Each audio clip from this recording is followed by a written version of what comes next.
터리아담을 찾아주셔서 감사합니다. 항상 건강하시고 좋은 일만 가득하시길 기원할게요. 지금 구독하시고 바로 오늘 야담 들어보시죠. 예로부터 전해 내려오는 기이한 일이 하나 있습니다. 사람의 눈에는 보이지 않는 운명의 길, 그 길 위에 드리워진 그림자를 보는 한 소녀에 대한 이야기이지요. 한양의 저작거리는 아침 안개가 걷히기가 무섭게 살아있는 것들의 소란으로 가득 찼습니다. 흥정하는 소리, 아이들 웃음소리, 수레바퀴 굴러가는 소리가 뒤섞여 하나의 거대한 생명의 울림을 만들어냈지요. 그 활기 넘치는 풍경 한가운데 마치 세상의 모든 소란과 무관하다는 듯 웅크린 작은 그림자 하나가 있었습니다. 남루한 차림에 때국물이 흐르는 얼굴, 아무렇게나 헝클어진 머리카락을 한 18즈음의 거지 소녀. 사람들은 그저 그녀를 이름 없는 떠돌이로 여기며 무심히 지나쳤지만 소녀의 이름은 아란, 맑은 난초라는 뜻을 가지고 있었습니다. 허나 그녀의 삶은 이름과는 정반대로 진흙탕 속에서 위태롭게 피어난 들꽃과도 같았지요. 아란에게는 남들이 알지 못하는 비밀스러운 능력이자 지독한 저주가 있었습니다. 그녀의 눈에는 사람들의 얼굴 위로 그들의 운명이 만들어내는 희미한 그림자가 보였습니다. 갓 혼례를 올린 새색시의 얼굴에서는 설렘으로 피어나는 나비의 그림자를, 병든 노인의 얼굴에서는 쓰러져가는 촛불의 그림자를 보았지요. 하지만 그녀가 보는 것은 아름다운 그림자만이 아니었습니다. 대부분은 닥쳐올 불행, 질병, 배신, 그리고 죽음의 형상을 띤 섬뜩한 그림자들이었습니다. 그날도 아라는 저작거리 후미진 담벼락에 기대앉아 오가는 이들의 얼굴에 깃든 그림자들을 애써 외면하고 있었습니다. 제발 아무것도 보이지 않기를, 그저 평범한 사람들과 같이 뿌연 흙먼지와 지나는 이의 무심한 표정만을 보게 되기를 간절히 바랐습니다.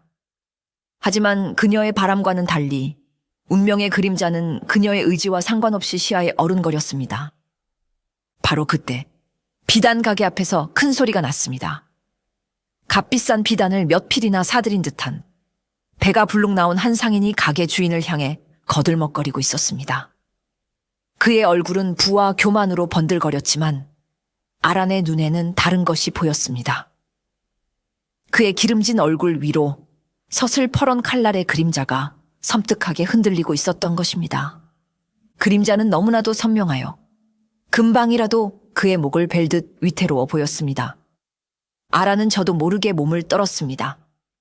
알려야 한다. 저 자에게 다가가 곧 닥칠 위험을 알려야 한다.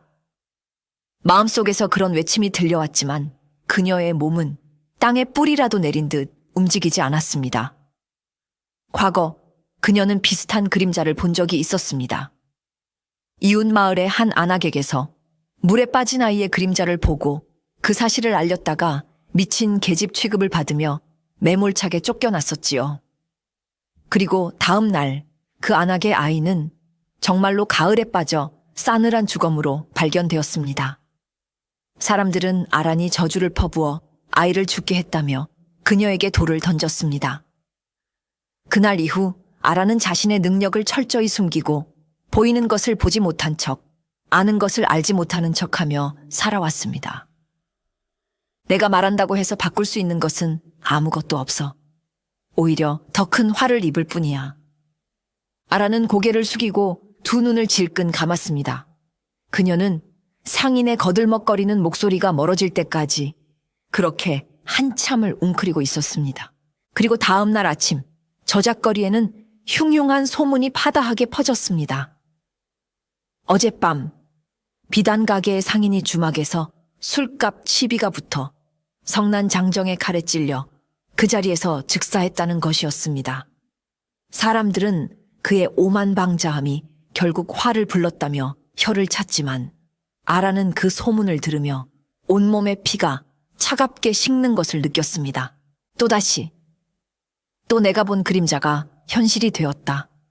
내가 조금만 용기를 냈더라면 그를 살릴 수 있었을까?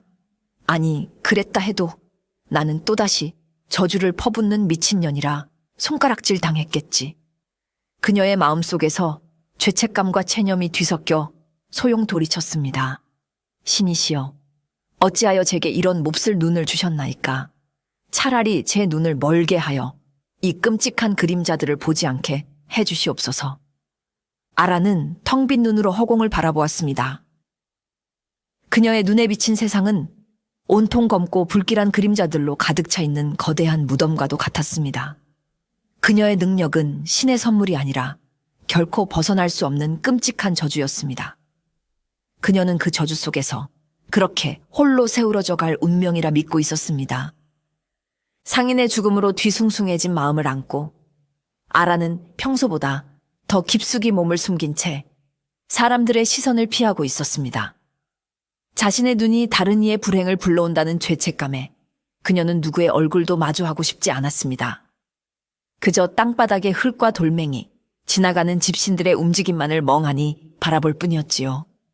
그때였습니다. 장터를 순찰하던 포졸들을 따라 꼿꼿한 자세와 서리빨 같은 기운을 풍기는 젊은 선비 하나가 그녀의 앞을 지나가고 있었습니다. 그의 이름은 윤도영. 사헌부의 젊고 강직한 감찰로 불의를 보면 참지 못하는 성정과 칼날 같은 예리함으로 이름난 인물이었습니다. 그는 최근 장안에서 벌어지는 의문의 사건들을 조사하기 위해 민심을 살피러 나온 참이었습니다. 때마침 짐을 가득 실은 수레가 좁은 길을 위태롭게 지나가자 길을 가던 사람들이 허둥지둥 양옆으로 비켜섰습니다. 아란 역시 수레를 피하려다 그만 중심을 잃고 비틀거렸고 마침 그곳을 지나던 윤도영과 어깨를 부딪히고 말았습니다. 아야! 아라는 그대로 바닥에 주저앉았고 도영은 미안한 마음에 급히 그녀를 부축하려 손을 내밀었습니다. 괜찮으냐? 미쳐보지 못했구나. 도영이 몸을 숙이는 순간 두 사람의 시선이 아주 짧게 허공에서 마주쳤습니다. 바로 그 찰나 아라는 숨을 멈췄습니다. 그의 얼굴 위로 너무나도 선명하고 기이한 그림자가 펼쳐져 있었기 때문입니다. 그것은 하나의 형상이 아니었습니다. 활활 타오르는 불길 속에서 흩날리는 서책들의 모습과 그 불길 너머로 번뜩이는 피 묻은 칼날의 형상이 겹쳐 보였습니다. 불의 뜨거움과 칼의 차가움, 억울한 죽음의 한과 복수를 향한 비장함이 뒤섞인 지독히도 슬프고 위험한 그림자였습니다. 아라는 지금껏 보았던 그 어떤 그림자보다도 강렬한 그 기운에 압도되어 저도 모르게 신음을 흘렸습니다. 도영은 그녀의 창백한 얼굴과 공포에 질린 눈빛을 보고는 자신이 너무 놀라게 한 탓이라 생각했습니다. 그는 딱한 마음에 품에서 엽전 한 잎을 꺼내 아란의 손에 쥐어 주었습니다. 몸이 좋지 않은 개로구나. 이걸로 욕이라도 하거라. 그의 목소리는 차가운 외모와 달리 따뜻하고 부드러웠습니다. 아라는 정신을 차리고 고개를 들었지만 도영은 이미 포졸들과 함께 인파 속으로 사라지고 난 뒤였습니다. 그녀의 손바닥에는 그의 천이 남은 엽전 한 잎만이 덩그러니 놓여 있었습니다. 저 선비님은 대체 어떤 사연을 품고 있는 것일까? 아라는 사라진 도영의 뒷모습을 보며 처음으로 궁금증이라는 것을 느꼈습니다. 지금까지 그녀에게 그림자는 피하고 외면해야 할 공포의 대상일 뿐이었습니다. 하지만 방금 본 그림자는 달랐습니다. 그 안에는 단순한 불행이 아니라 깊은 원한과 굳은 의지가 함께 서려 있었습니다. 그것은 그녀의 마음을 불편하게 하면서도 동시에 기묘한 끌림을 느끼게 했습니다. 그날 밤 아라는 잠을 이루지 못했습니다. 눈을 감으면 자꾸만 불타는 서책과 피 묻은 칼날의 환영이 떠올랐습니다. 그 그림자는 마치 그녀에게 무언가를 말하려는 듯 잊을만 하면 다시 나타나 그녀를 괴롭혔습니다. 운명은 그렇게 피할 수 없는 거대한 쳇바퀴처럼 두 사람을 보이지 않는 끈으로 엮기 시작하고 있었습니다. 한 사람은 잃어버린 진실을 찾기 위해, 다른 한 사람은 자신의 저주받은 능력의 의미를 찾기 위해 서로의 길이 교차하는 지점으로 조금씩 다가서고 있었던 것입니다. 아란의 손에 쥔 엽전은 그 운명적인 만남의 시작을 알리는 차갑고도 묵직한 증표였습니다.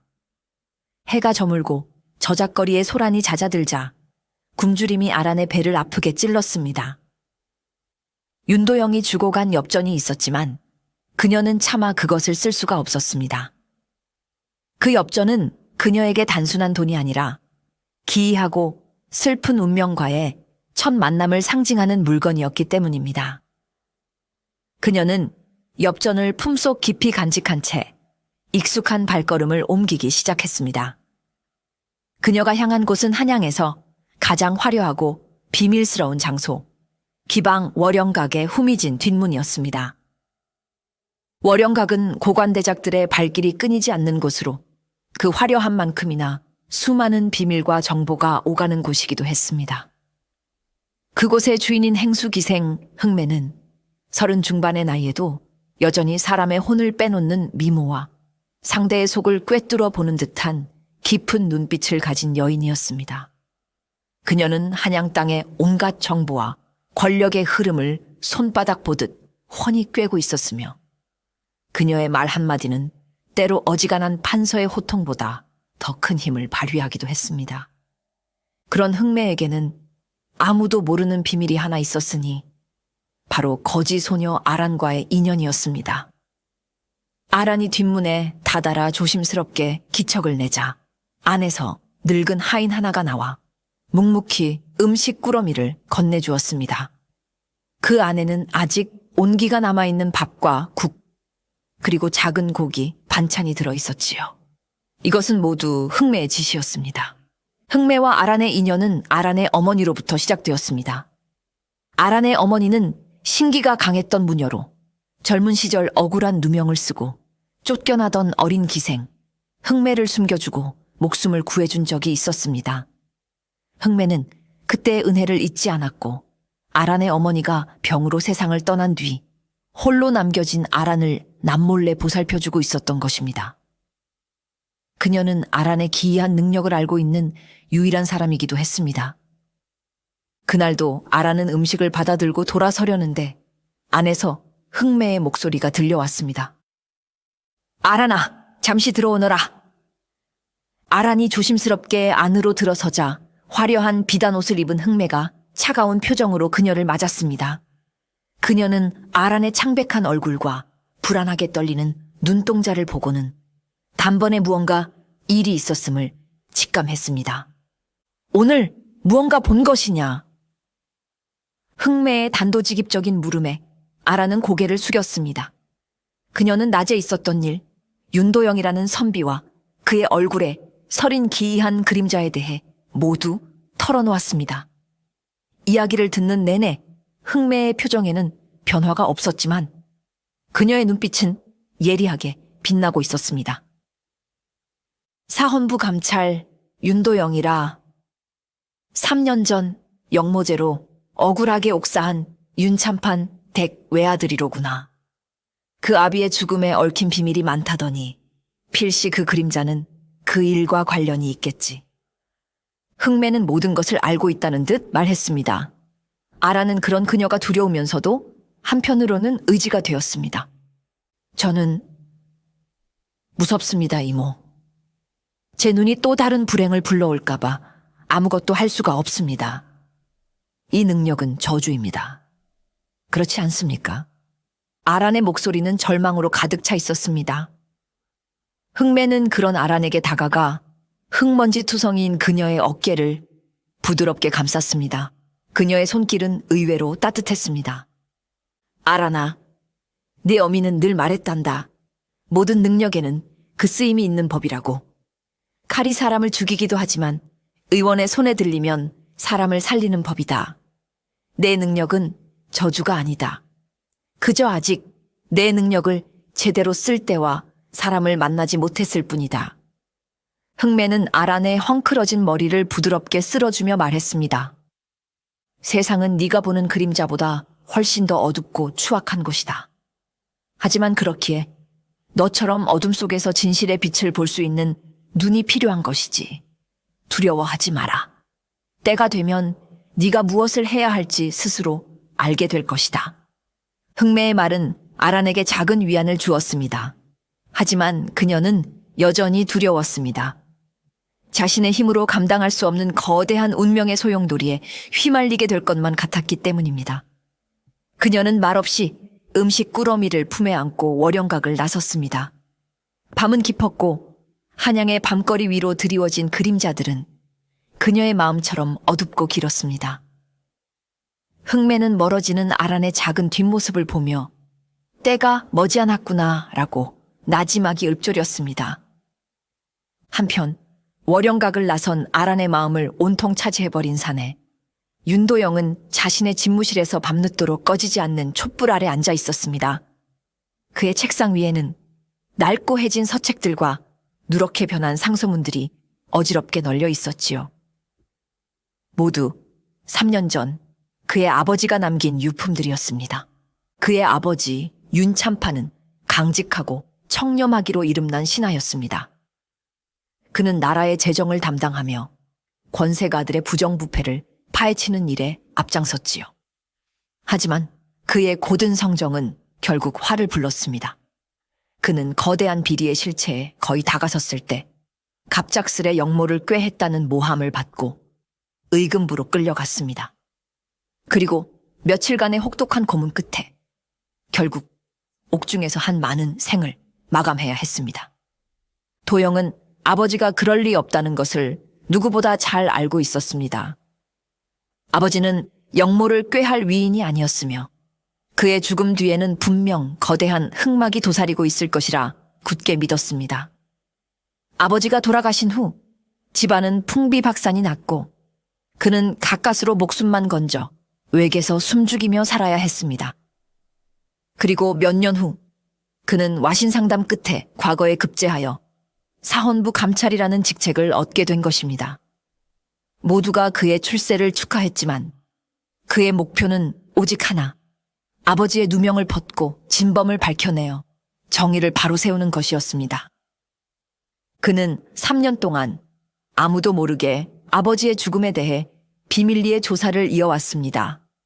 하지만 사건의 배후에 있는 자들의 힘은 막강했고 관련된 증인들은 하나둘씩 의문의 죽음을 당하거나 자취를 감추었습니다. 그가 손에 쥔 단서는 너무나도 미미했습니다.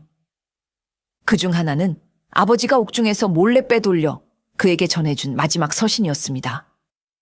그 서신에는 알아볼 수 없는 암호 같은 글귀만이 적혀 있었지요. 모든 진실은 사라진 장부에 있노라. 거대한 흑막의 그림자를 경계하라. 사라진 장부. 흑막의 그림자. 도영은 몇 년째 그 암호를 풀기 위해 애썼지만 아무런 실마리도 찾을 수 없었습니다. 장부가 어디에 숨겨져 있는지, 흑막의 그림자가 대체 누구를 지칭하는지 도무지 알 길이 없었습니다. 그는 때때로 깊은 절망감에 빠지곤 했습니다. 거대한 벽 앞에서 홀로 싸우는 듯한 무력감이 그의 어깨를 무겁게 짓눌렀습니다. 그리고 또 다른 단서는 그가 홀로 있을 때마다 겪는 기이한 환영이었습니다. 아버지를 생각하거나 사건 기록을 들여다볼 때면 그의 눈앞에 섬광처럼 스쳐 지나가는 영상이 있었습니다. 바로 활활 타오르는 불길 속에서 재가 되어 흩날리는 수많은 서책들의 모습, 그리고 그 불길 너머로 차갑게 번뜩이는 피 묻은 칼날의 형상이었습니다. 그것은 마치 아버지가 그에게 남긴 마지막 절규처럼 느껴졌습니다.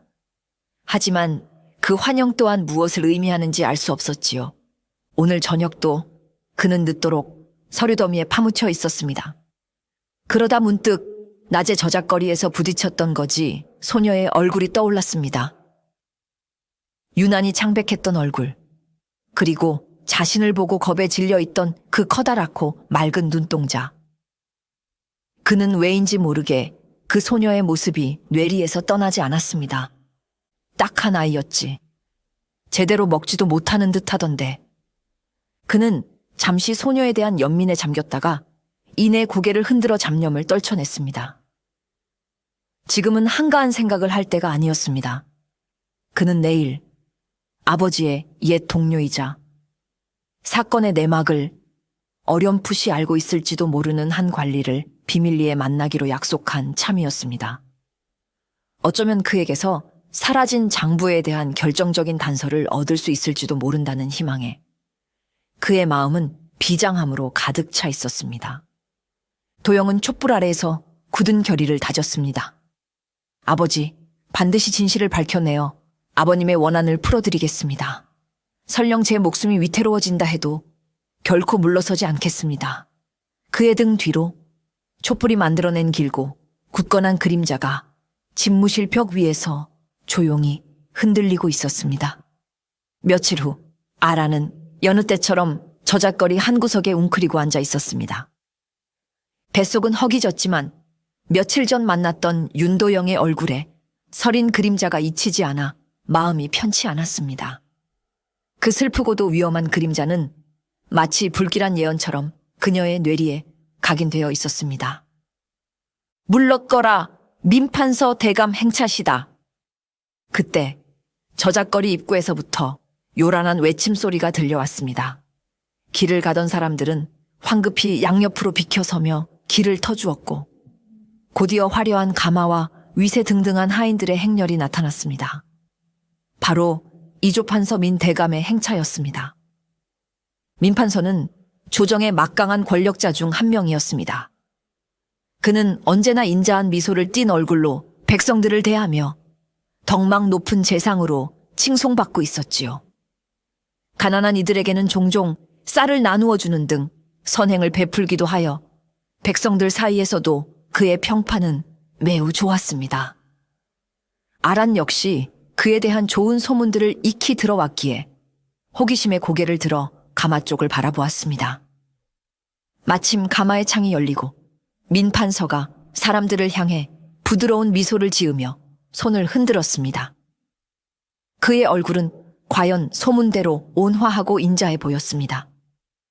사람들은 대감마님을 외치며 그의 앞에 머리를 조아렸습니다.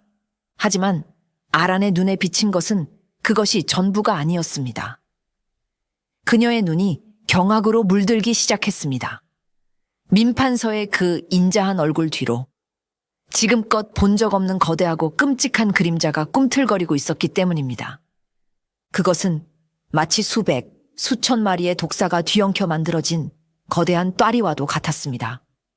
시커먼 독사의 그림자는 민판서의 몸 전체를 감싸고 있었고 혓바닥을 날름거리며 주위의 모든 것을 집어삼킬 듯한 탐욕과 잔혹함을 뿜어내고 있었습니다. 더 끔찍한 것은 그 독사의 비늘 하나하나가 억울하게 죽어간 사람들의 원혼으로 이루어져 있다는 것이었습니다. 원혼들은 고통스럽게 비명을 지르며 발버둥 쳤지만 거대한 독사의 그림자에서 벗어나지 못하고 있었습니다. 아라는 숨을 쉴 수가 없었습니다. 저토록 선한 얼굴 뒤에 어찌하여 저런 지옥도 같은 그림자가 도사리고 있단 말인가. 그녀는 거대한 악의 기운에 압도되어 온몸이 사시나무 떨듯 떨려왔습니다. 머리가 깨질 듯 아파오고 눈앞이 캄캄해졌습니다. 으윽. 아라는 저도 모르게 비명을 지르며 그 자리에 쓰러지고 말았습니다. 그녀의 비명 소리에 주위 사람들의 시선이 잠시 쏠렸지만 그들은 그저 배고픈 거지 소녀가 어지러워 쓰러진 것이라 여기고는 이내에 관심을 거두었습니다. 민판서의 행렬은 아무 일 없었다는 듯 유유히 저작거리를 빠져나갔습니다. 아라는 한동안 바닥에 쓰러진 채 몸을 움직일 수 없었습니다. 온몸의 기운이 모두 빠져나간 듯 했고 심장은 공포로 미친 듯이 뛰어댔습니다. 그녀는 본능적으로 직감했습니다. 저 민판서라는 자는 보통의 악인이 아니라는 것을. 그의 손에 수많은 사람이 희생되었으며 그의 탐욕은 앞으로도 더 많은 비극을 불러올 것이라는 것을 말입니다. 그리고 그 순간 며칠 전 보았던 윤도영의 그림자가 다시 떠올랐습니다. 불타는 서책, 피 묻은 칼날, 그리고 민판서의 얼굴에 깃든 거대한 독사의 그림자.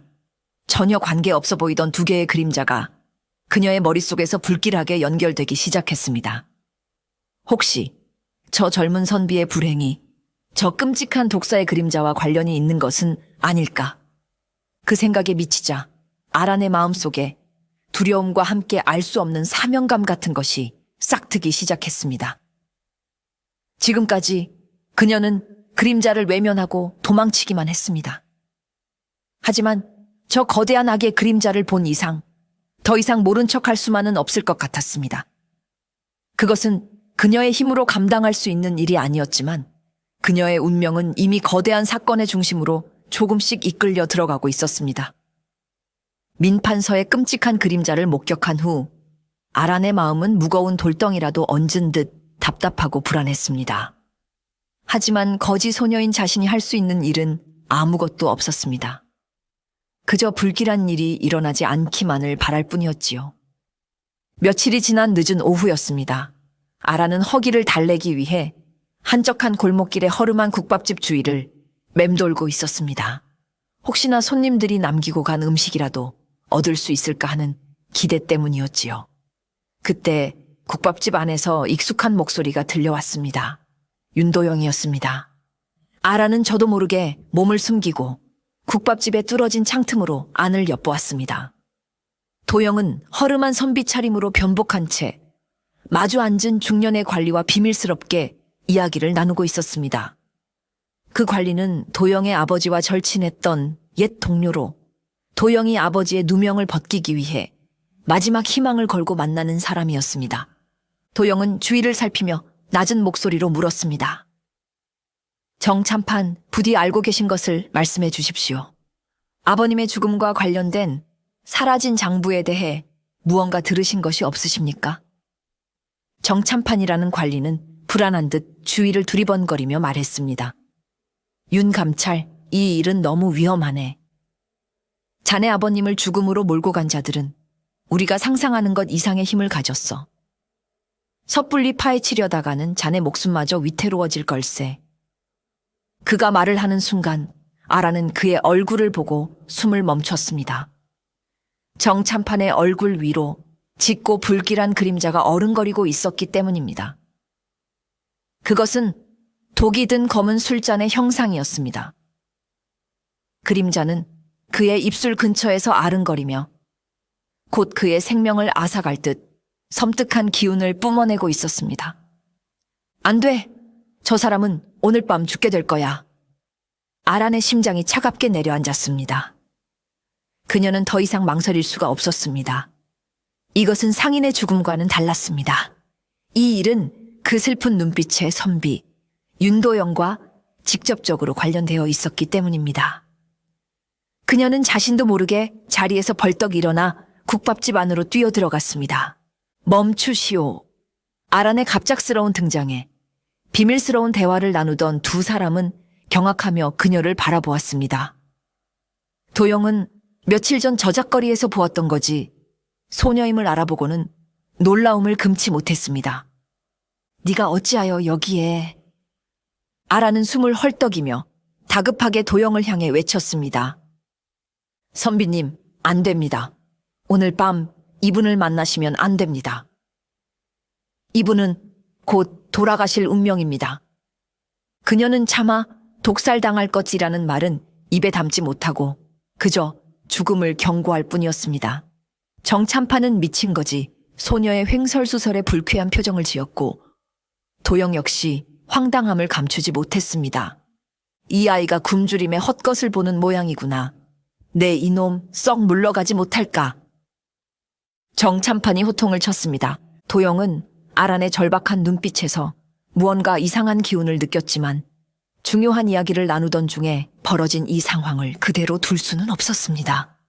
얘야, 어서 돌아가거라. 여기서 소란을 피워서는 안 된다. 도영이 그녀를 달래 밖으로 내보내려 했습니다. 하지만 아라는 그의 옷자락을 붙잡고 애원했습니다. 제발 제 말을 믿어주십시오. 오늘 밤 두 분이 함께 계시면 둘 다 위험해집니다. 제발 헤어지십시오. 하지만 그녀의 절규는 미친 아이의 잠꼬대처럼 여겨질 뿐이었습니다. 결국 도영은 국밥집 주인을 불러 아란을 밖으로 쫓아냈습니다. 밖으로 끌려 나오면서도 아란은 끝까지 피하셔야 합니다 라고 외쳤습니다. 그날 밤 아란의 불길한 예언은 한치의 오차도 없이 현실이 되었습니다. 정참판은 도영과 헤어져 집으로 돌아간 뒤 누군가 보낸 술을 마시고 그 자리에서 피를 토하며 즉사했습니다. 관아에서는 급체로 인한 병사로 서둘러 사건을 종결했지만 그의 시신에서 밀양의 독이 검출되었다는 소문이 은밀하게 퍼져나갔습니다. 다음 날 아침 정참판의 부고를 전해 들은 윤도영은 망치로 머리를 맞은 듯한 충격에 휩싸였습니다. 그리고 그의 뇌리에 어제 국밥집에서 미친 듯이 울부짖던 한 거지 소녀의 모습이 선명하게 떠올랐습니다. 오늘 밤 그를 만나면 죽습니다. 그녀의 목소리가 귓가에 섬뜩하게 울려 퍼졌습니다. 정참판의 갑작스러운 죽음은 윤도영의 세계를 송두리째 흔들어 놓았습니다. 유일한 단서가 될지도 모른다고 믿었던 희망이 눈앞에서 허망하게 사라져 버린 것입니다. 하지만 그를 더욱 혼란스럽게 만든 것은 그 비극을 정확하게 예견했던 거지 소녀, 아란의 존재였습니다. 도영은 평생을 이성과 합리, 그리고 눈에 보이는 증거만을 믿으며 살아온 사람이었습니다. 신기나 예언 같은 것은 미신이라 치부하며 거들떠보지도 않았지요. 하지만 자신의 눈앞에서 벌어진 이 기이하고 끔찍한 현실은 그가 평생 지켜온 신념을 뿌리부터 뒤흔들기에 충분했습니다. 그 아이는 대체 어떻게 알았던 것일까? 우연의 일치라 하기에는 너무나도 정확하지 않은가? 그는 며칠 밤낮을 고뇌에 빠졌습니다. 잠을 자려 눈을 감으면 정참판의 겁에 질린 얼굴과 피하셔야 합니다. 라고 절규하던 아란의 절박한 눈빛이 번갈아 떠올라 그를 괴롭혔습니다. 그는 더 이상 이 의문을 외면할 수 없었습니다. 그 소녀를 만나야만 했습니다. 그녀가 누구인지, 그리고 어떻게 미래를 보는지 모든 것을 알아내야만 했습니다. 며칠 후 도영은 관복을 벗고 평복으로 갈아입은 채 혼자 저작거리로 향했습니다. 그는 기억을 더듬어 며칠 전 아란을 처음 만났던 담벼락 근처를 샅샅이 뒤졌습니다. 한참을 헤맨 끝에 그는 저작거리 가장 후미진 골목 구석에서 잿더미처럼 웅크리고 앉아있는 아란을 발견할 수 있었습니다. 아란은 며칠 사이 더욱 수척해져 있었습니다. 자신의 경고를 무시한 결과가 결국 한 사람의 죽음으로 이어졌다는 죄책감에 그녀는 거의 아무것도 먹지 못한 채 망연자실에 있었던 것입니다. 도영은 아란의 앞에 조용히 다가가 섰습니다.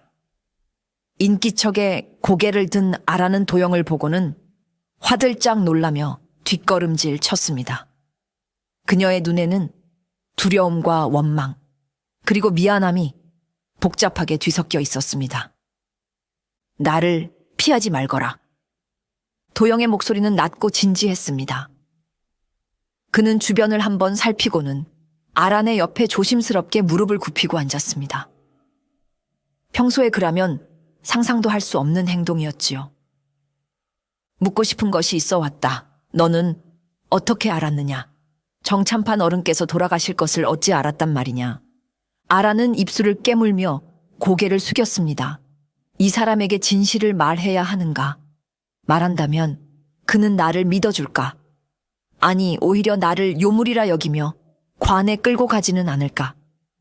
수많은 생각이 그녀의 머릿속을 스쳐 지나갔습니다. 도영은 침묵하는 아란을 재촉하지 않았습니다. 그는 그저 끈기 있게 그녀의 대답을 기다렸습니다. 한참의 시간이 흐른 뒤 아란이 마침내 모기만 한 목소리로 입을 열었습니다. 보입니다. 사람들의 얼굴에 곧 닥쳐올 불행의 그림자가 보입니다.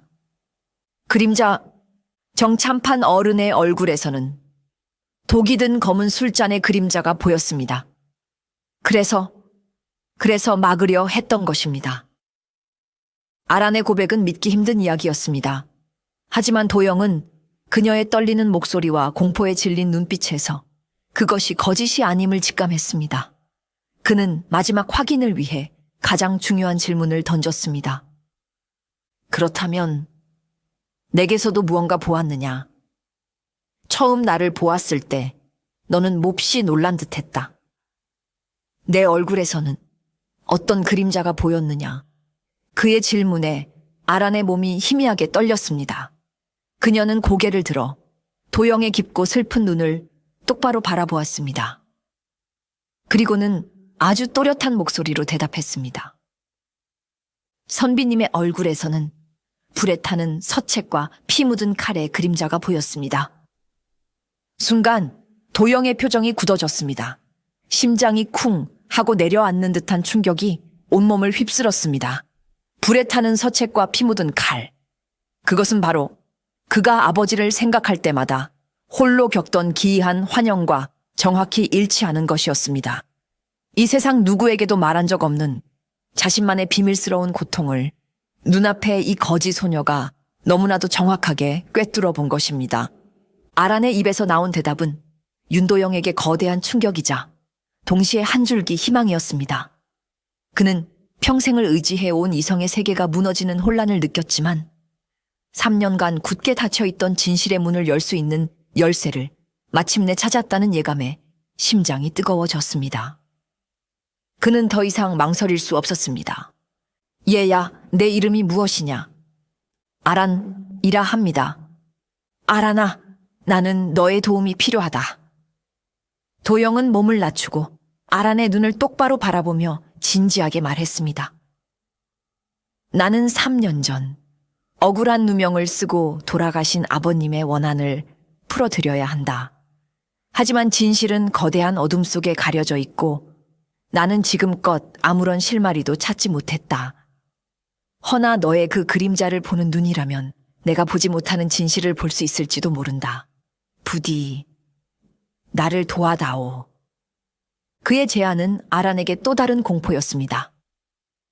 한낱거지 소녀인 자신이 나라의 권력자들이 얽힌 위험한 사건에 휘말리는 것은 상상조차 할 수 없는 일이었습니다. 그녀의 능력은 지금까지 불행만을 불러왔습니다. 이번에도 분명 그럴 것이라 그녀는 두려움에 떨었습니다. 안 됩니다, 선비님. 제 능력은 저주입니다. 사람을 살리는 힘이 아니라 불행을 불러오는 힘일 뿐입니다. 제가 나서면 선비님마저 위험해질 것입니다. 저는 아무것도 할 수 없습니다. 아라는 고개를 저으며 뒷걸음질 쳤습니다. 그녀는 다시 운명의 소용돌이 속으로 빨려 들어가고 싶지 않았습니다. 하지만 도영은 포기하지 않았습니다. 아니, 그렇지 않다. 너는 정참판 어른의 죽음을 막으려 했다. 네 힘은 불행을 불러오는 것이 아니라 불행을 막으려 하는 힘이다.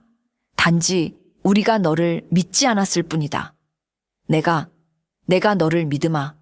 네가 보는 것을 나는 진실이라 믿을 것이다. 그러니 제발 나를 도와 진범을 찾게 해다오. 도영의 목소리에는 간절함이 묻어 있었습니다. 자신의 능력을 믿어주겠다는 그의 말은 평생을 저주받은 아이라 손가락질 받으며 살아온 아란의 마음을 흔들었습니다. 처음이었습니다. 누군가가 자신의 능력을 긍정해준 것은. 그날 밤 아란은 고민에 휩싸여 월영각의 흑매를 찾아갔습니다. 그녀는 도영의 제안과 자신의 두려움을 모두 털어놓았습니다. 흑매는 말없이 그녀의 이야기를 들어주더니 차가운 목소리로 말했습니다. 그래서 도망치겠다는 것이냐? 저는 무섭습니다. 제가 감당할 수 있는 일이 아닙니다. 흑매는 그런 아란을 한심하다는 듯 바라보았습니다.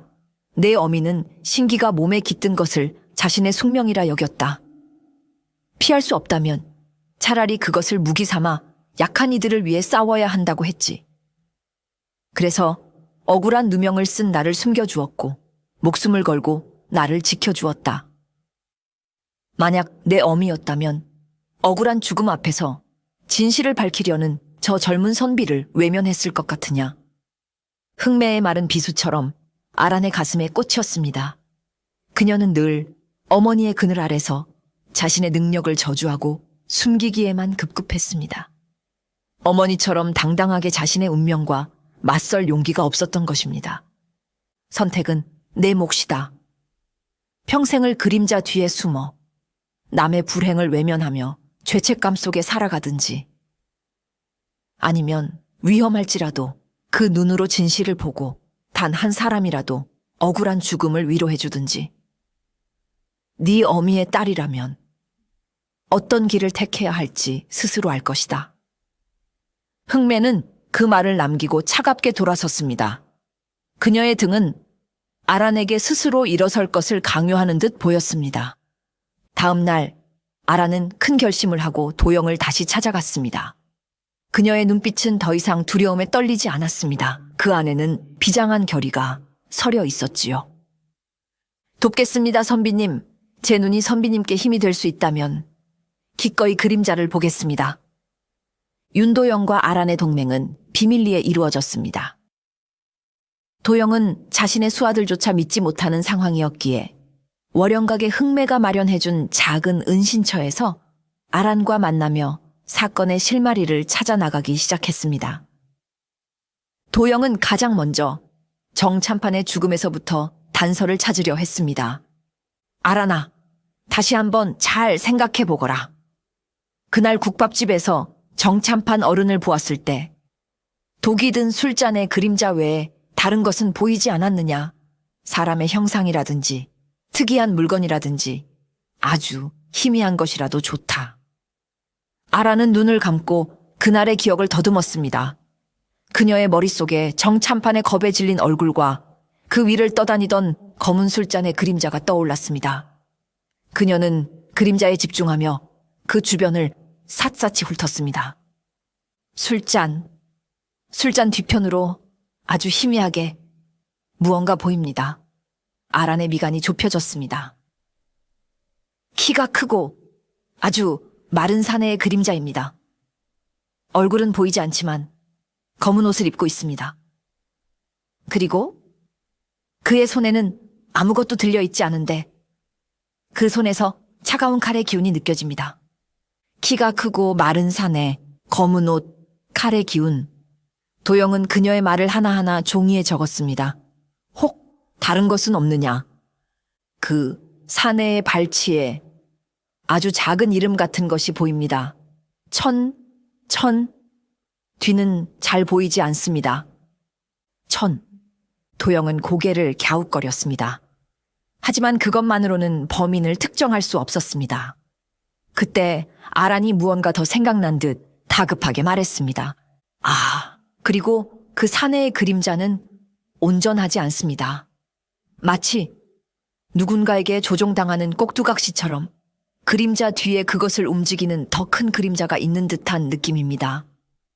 하지만 그 뒤의 그림자는 너무 거대하고 어두워서 형체를 알 수가 없습니다.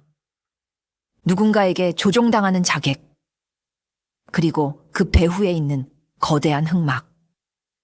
이것은 도영이 어렴풋이 짐작하고 있던 사건의 구조와 정확히 일치했습니다. 그는 아란의 능력이 상상 이상임을 다시 한번 깨닫고 전율했습니다. 그날 밤 도영은 아란이 묘사한 인상착의와 천이라는 단서를 가지고 흥매를 찾아갔습니다. 흥매는 한양의 어두운 세계에 대한 모든 정보를 쥐고 있는 사람이었기에 혹시 무언가 알고 있을지도 모른다고 생각한 것입니다. 흥매는 도영의 이야기를 듣고 잠시 생각에 잠기더니 차가운 미소를 지으며 입을 열었습니다. 윤 감찰께서 찾으시는 자는 아마 천둥이라 불리는 자일 겁니다. 천둥. 그렇습니다. 몇 년 전부터 한양의 어두운 뒷골목에 나타나 소리 소문 없이 사람을 처리하는 자객이지요. 하늘의 아이라는 뜻의 이름과는 정반대로 피도 눈물도 없는 살인병기라 불립니다. 키가 훌쩍 크고 늘 검은 옷을 입고 다니며 그 행방은 귀신과도 같아 하는 이가 거의 없지요. 단 한 가지 분명한 것은 그가 한양 최고의 권력자 중 한 사람을 위해 일한다는 소문입니다. 흥매의 정보는 아란이 본 그림자와 정확히 맞아떨어졌습니다. 도영은 마침내 범인의 꼬리를 잡았다는 생각에 주먹을 불끈 쥐었습니다. 그 천둥이라는 자가 머무는 곳을 아십니까? 그것까지는 저도 알지 못합니다. 그는 그림자처럼 나타났다가 그림자처럼 사라지는 자입니다. 하지만 곧 그가 다시 움직일 때가 될 것입니다. 정참판을 처리했으니 이제 다음 목표물을 향하겠지요. 흥매의 말대로였습니다. 천둥을 잡기 위해서는 그의 다음 목표물이 누가 될지 알아내야 했습니다. 그리고 그것을 볼 수 있는 사람은 오직 아란뿐이었습니다. 도영은 다시 은신처로 돌아와 아란에게 이 사실을 알렸습니다. 아란은 자신이 본 희미한 그림자가 실존하는 인물이었다는 사실에 놀라면서도 한편으로는 자신의 능력이 처음으로 누군가에게 도움이 되었다는 사실에 미묘한 기쁨을 느꼈습니다. 아란아, 이제부터가 진짜 시작이다. 너는 앞으로 나와 함께 아버지의 죽음과 관련된 인물들의 얼굴을 보아야 한다. 그리고 그들에게서 천둥의 그림자가 보이는지 찾아내야 한다. 위험한 일이 될 것이다. 할 수 있겠느냐? 아라는 두려웠지만 이제는 물러설 수 없었습니다. 그녀는 굳은 표정으로 고개를 끄덕였습니다. 하겠습니다. 그렇게 두 사람은 첫 번째 단서를 손에 쥐고 보이지 않는 자객 천둥과 그 배후에 있는 거대한 흑막의 그림자를 본격적으로 쫓기 시작했습니다. 그것은 안개 속에서 실체 없는 유령을 쫓는 것과도 같은 위험하고도 고독한 추격의 시작이었습니다. 윤도영과 아란이 천둥의 행방을 쫓기 시작한 며칠 후 흑매로부터 은밀한 전갈이 왔습니다. 민판서가 월영각에서 큰 연회를 열고 조정의 주요 인물들을 초대했다는 소식이었습니다. 그리고 그 초대 명단에는 윤도영의 이름 또한 포함되어 있었습니다. 이것은 함정입니다. 흑매는 차가운 목소리로 말했습니다. 민판서는 윤 감찰의 움직임을 이미 눈치챈 것입니다.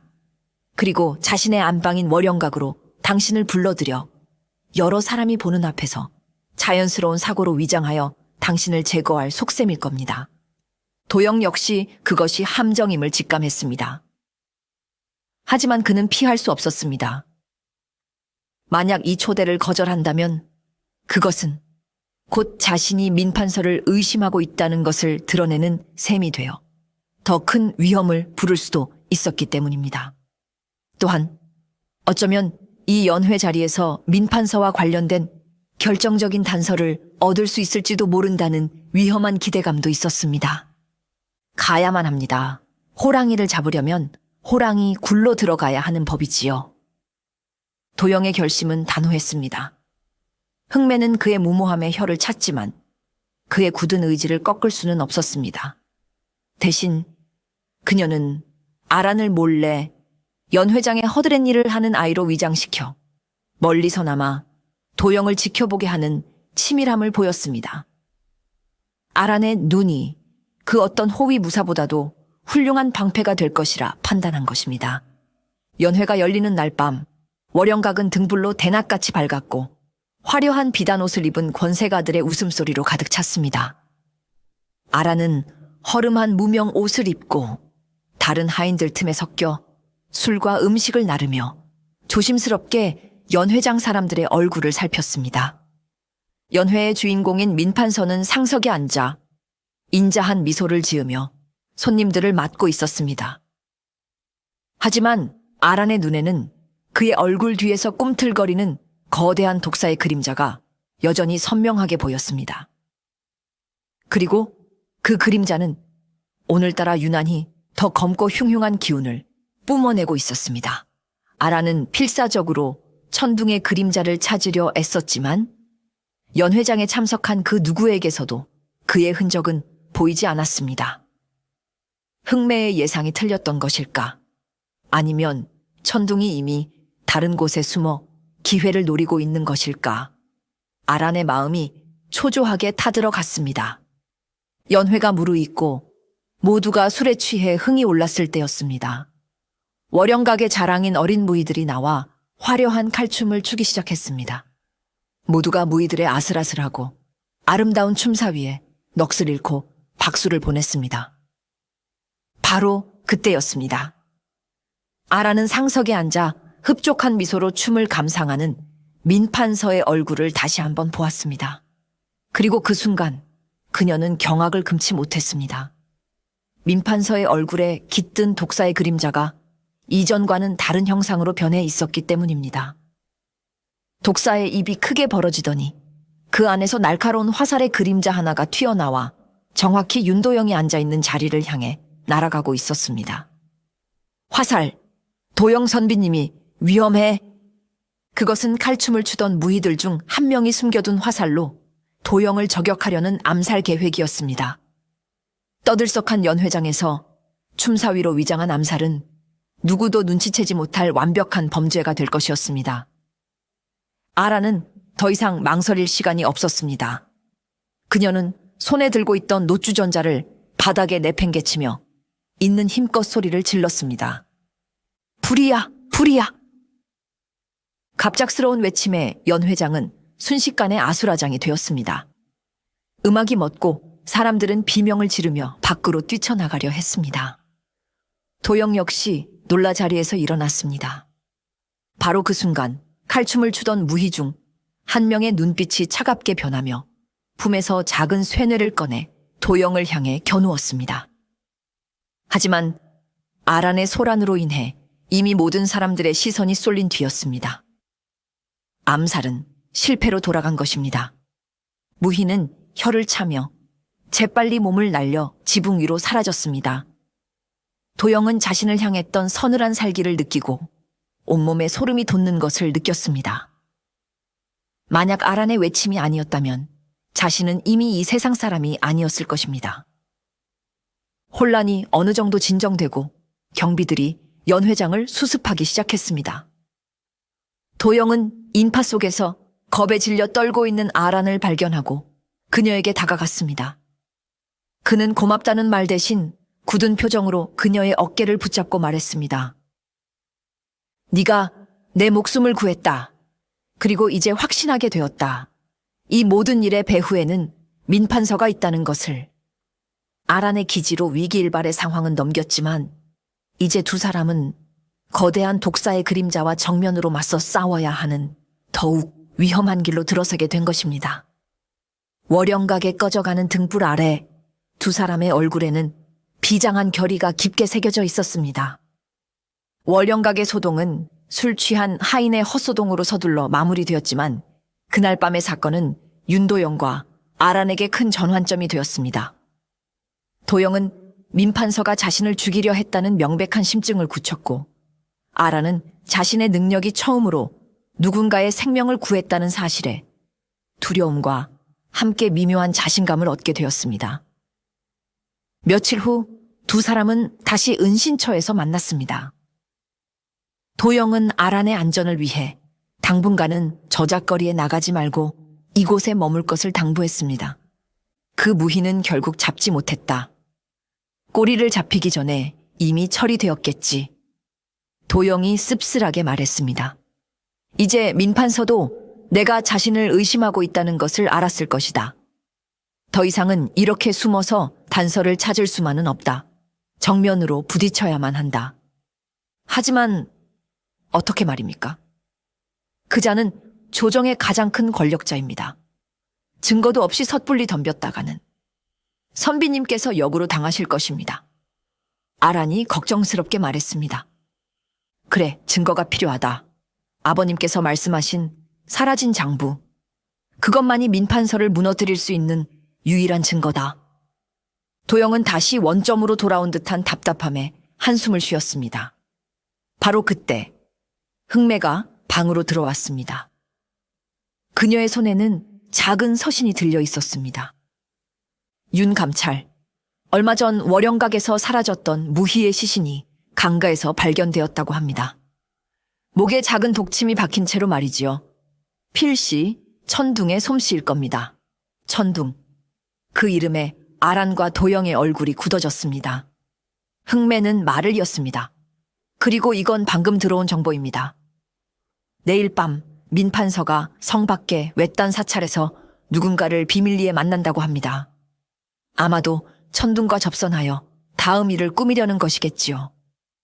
두 분께는 위험한 기회일 수도 혹은 마지막 기회일 수도 있겠습니다. 도영의 눈이 번뜩였습니다. 이것은 위험을 무릅쓰고서라도 반드시 잡아야 할 기회였습니다. 천둥을 직접 목격하고 그의 뒤를 밟아 은신처를 알아낼 수만 있다면 사건을 해결할 실마리를 찾을 수 있을 것이라 생각했습니다. 다음 날 밤 도영과 아라는 흑매가 알려준 사찰 근처의 숲속에 몸을 숨겼습니다. 달빛조차 없는 칠흑 같은 어둠 속에서 두 사람은 숨을 죽이고 사찰의 움직임을 살폈습니다. 자정이 가까워질 무렵 복면을 쓴 사내 하나가 유령처럼 나타나 사찰 안으로 사라졌습니다. 민판서였습니다. 그리고 잠시 후 또 다른 그림자가 나타났습니다. 키가 크고 온몸을 검은 옷으로 감싼 사내, 바로 천둥이었습니다. 그는 소리 하나 내지 않고 담을 넘어 민판서가 기다리는 법당 안으로 들어갔습니다. 아라나, 지금이다. 저자의 얼굴을 보거라. 그의 그림자에서 무언가 보이는 것이 없느냐. 도영이 속삭였습니다. 아라는 떨리는 마음으로 천둥의 뒷모습을 바라보며 그의 그림자에 집중했습니다. 하지만 그의 그림자는 이상할 정도로 텅 비어 있었습니다. 과거도 미래도 감정도 없는 그저 텅 빈 껍데기 같은 그림자였습니다. 마치 영혼이 없는 인형처럼 아무것도 보이지 않습니다. 그저 텅 비어 있습니다. 바로 그때 법당 안에서 짧은 대화를 마친 듯 천둥이 밖으로 나왔습니다. 그리고는 숲 쪽을 향해 매섭게 고개를 돌렸습니다. 그들의 기척을 눈치챈 것입니다. 들켰다. 피해라. 도영이 아란의 손을 잡고 몸을 날리는 순간 서늘한 칼날이 두 사람이 있던 자리를 스치고 지나갔습니다. 천둥이었습니다. 그는 귀신 같은 속도로 그들을 추격해 왔습니다. 어두운 숲속에서 필사적인 추격전이 벌어졌습니다. 도영은 아란을 보호하며 맞서 싸웠지만 천둥의 무공은 상상 이상이었습니다. 그의 검은 마치 살아있는 뱀처럼 예측할 수 없는 각도에서 쉴 새 없이 날아들었습니다. 결국 도영은 허벅지에 칼을 맞고 비틀거렸습니다. 천둥이 그의 목을 향해 마지막 일격을 날리려는 순간 아란이 그의 앞을 막아섰습니다. 멈추세요. 천둥은 눈앞의 거지 소녀를 보고 잠시 움직임을 멈칫했습니다. 바로 그 순간 아란은 그의 얼굴을 정면으로 마주하게 되었습니다. 그리고 보았습니다. 복면 아래 가려진 그의 텅 빈 눈동자를, 그리고 그 깊고 공허한 눈동자 속에 깃든 아주 오래되고 슬픈 그림자를. 그것은 5살 남짓한 어린아이의 모습이었습니다.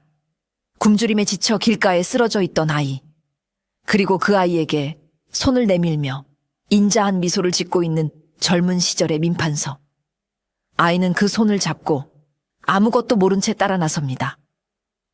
그 뒤로 아이의 원래 이름과 기억, 그리고 영혼이 검은 그림자가 되어 사라져가는 모습이었습니다.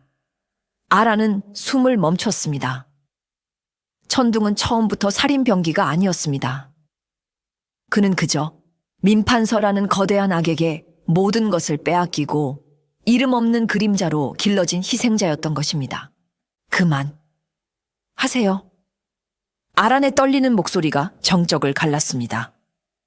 천둥은 눈앞의 소녀가 자신을 두려워하기는커녕 오히려 연민 어린 눈으로 바라보는 것에 당황한 듯 칼을 든 채 멈칫했습니다.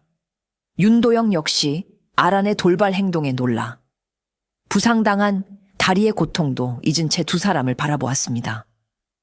아란은 천둥의 텅 빈 눈동자를 피하지 않고 그 안에서 보았던 슬픈 그림자에 대해 이야기하기 시작했습니다. 당신은 어릴 적에 길가에 쓰러져 있었군요. 아주 배가 고팠겠어요. 천둥의 어깨가 희미하게 움찔거렸습니다. 누구에게도 말한 적 없는, 아니, 그 자신조차 잊고 있던 아득한 기억의 파편이었습니다. 그때 한대인이 당신에게 손을 내밀었지요. 따뜻한 밥과 잠자리를 주겠다면서요. 당신은 그 손을 잡았고 당신의 모든 것을 잃어버렸습니다. 이름도, 가족도, 웃고 우는 법까지도요. 아란의 목소리는 마치 자장가처럼 부드러웠지만 그 내용은 천둥의 가슴을 날카롭게 파고드는 비수와도 같았습니다. 그는 단 한 번도 자신의 과거에 대해 생각해 본 적이 없었습니다. 민판서 대감이 자신의 주인이자 아버지이며 그의 명령에 따르는 것이 자신의 존재 이유라고 그렇게 믿도록 길러졌기 때문입니다. 하지만 눈앞의 소녀는 마치 자신의 영혼 깊은 곳을 들여다본 것처럼 잊혔던 상처를 헤집어내고 있었습니다. 당신은 그의 개가 아니에요. 살인병기가 아니에요. 당신은 그저 모든 것을 빼앗긴 불쌍한 아이였을 뿐이에요. 아란의 눈에서 눈물 한 방울이 흘러내렸습니다. 그것은 천둥을 향한 연민의 눈물이자 그의 슬픈 운명에 대한 공감의 눈물이었습니다. 크! 천둥은 괴로운 듯 신음을 흘리며 뒷걸음질 쳤습니다. 그의 머릿속이 혼란으로 가득 찼습니다. 단단하게 닫혀있던 기억의 문이 삐걱거리며 열리는 듯했고 그 틈으로 낯선 감정들이 쏟아져 들어왔습니다. 슬픔, 분노, 억울함. 그는 생전 처음 느껴보는 감정의 소용돌이에 어찌할 바를 몰랐습니다. 그 틈을 놓치지 않고 도영이 외쳤습니다. 내 주인이 시킨 일이 무엇인지 이제 알겠느냐.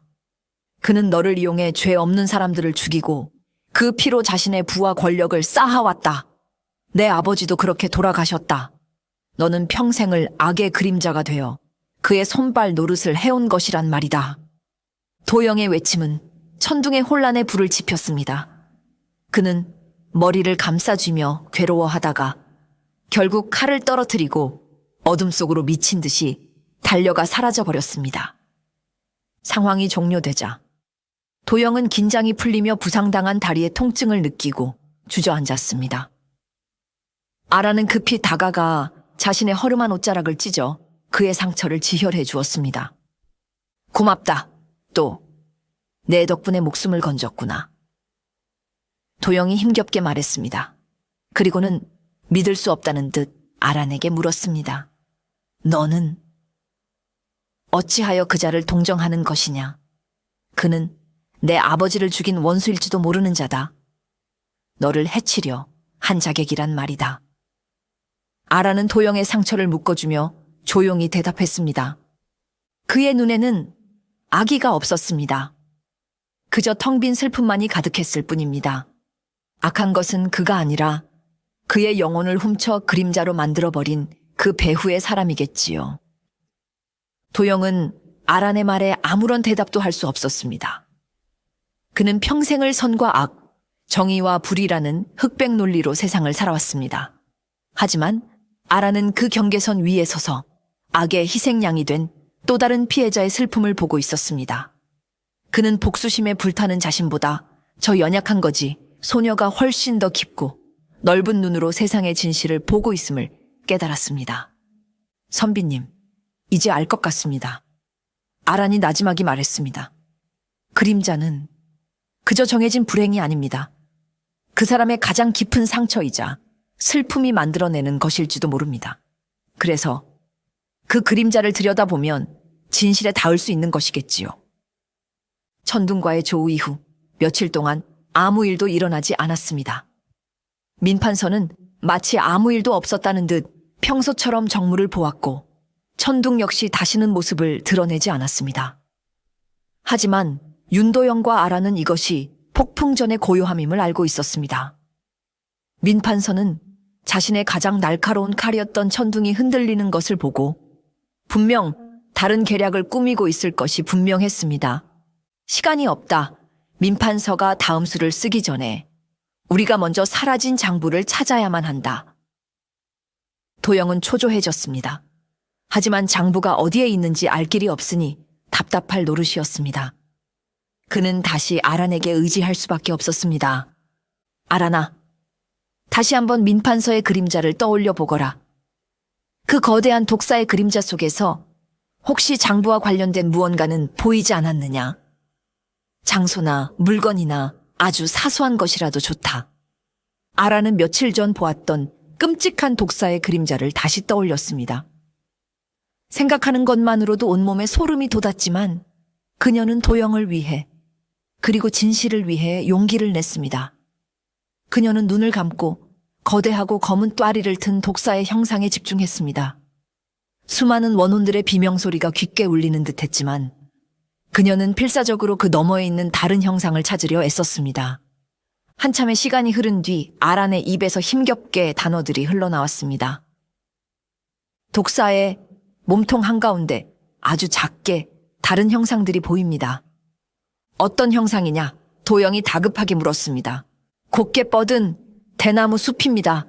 그리고 그 숲 속에 넓고 작은 사당이 하나 있습니다. 그리고 사당의 마룻바닥 아래 땅 속에 묻힌 오래된 항아리가 보입니다.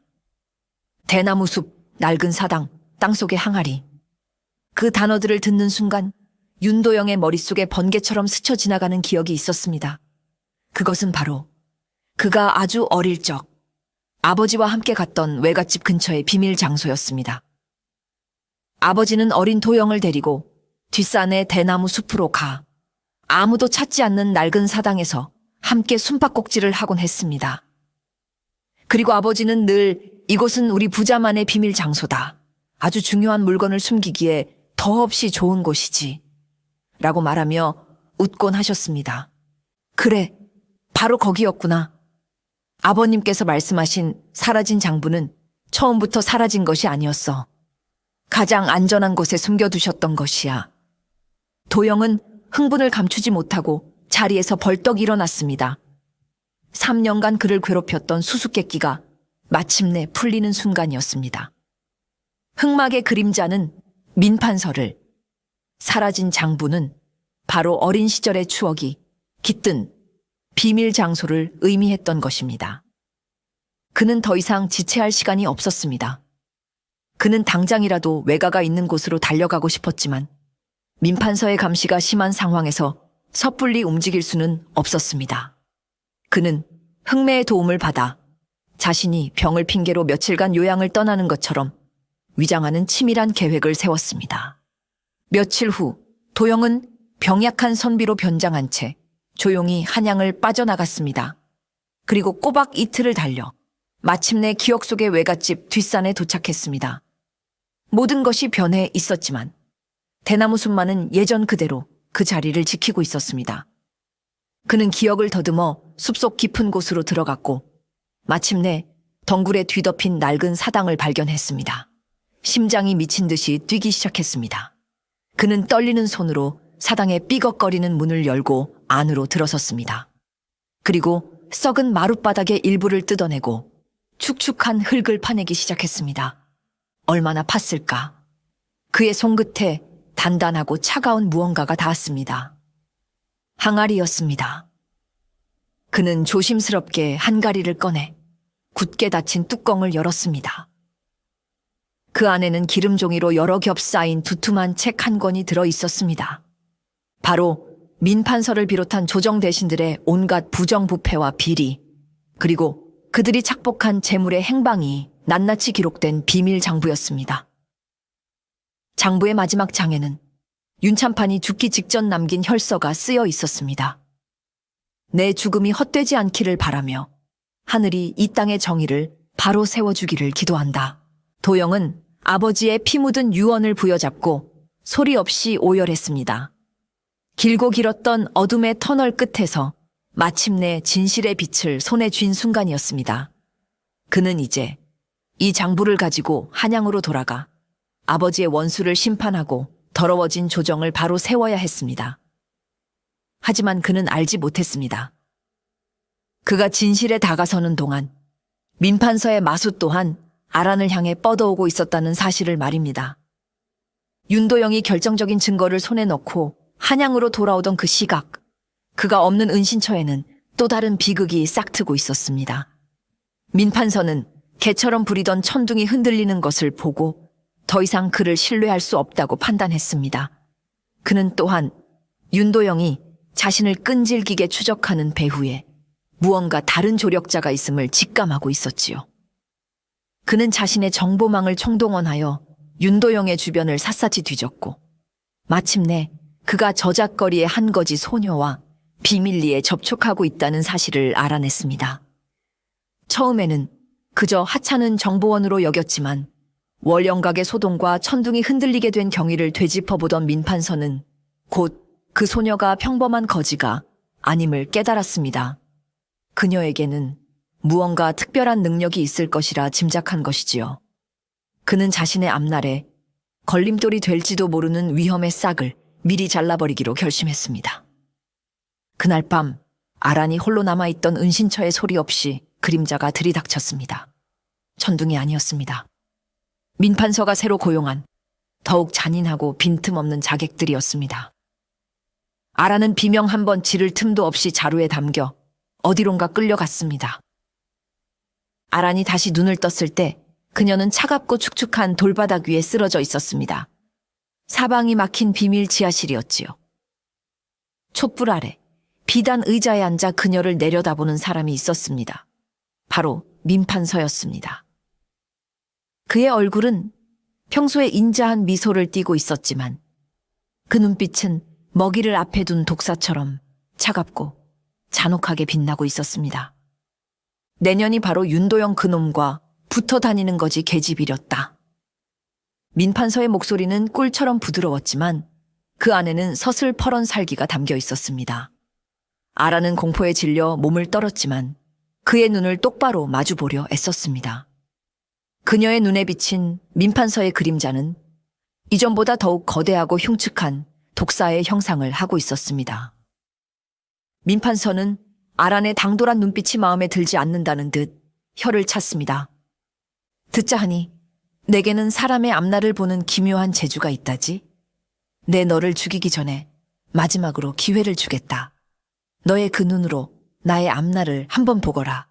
나의 위대한 앞날이 어디까지 뻗어나갈지 상세히 고하란 말이다. 그는 자신의 권력과 부귀영화가 영원할 것이라 굳게 믿고 있었습니다. 그는 아란의 입을 통해 자신의 위대함을 확인받고 그것을 즐긴 뒤에 그녀를 처리할 속셈이었습니다. 아란은 그의 얼굴을 바라보았습니다. 그리고 그의 그림자 속에서 그의 미래를 보았습니다. 그것은 결코 그가 원하는 그림이 아니었습니다. 말해보거라 계집아. 내 그림자에는 무엇이 보이느냐? 내가 용상에 앉아 세상을 호령하는 모습이라도 보이더냐? 민판서가 탐욕에 찬 목소리로 재촉했습니다.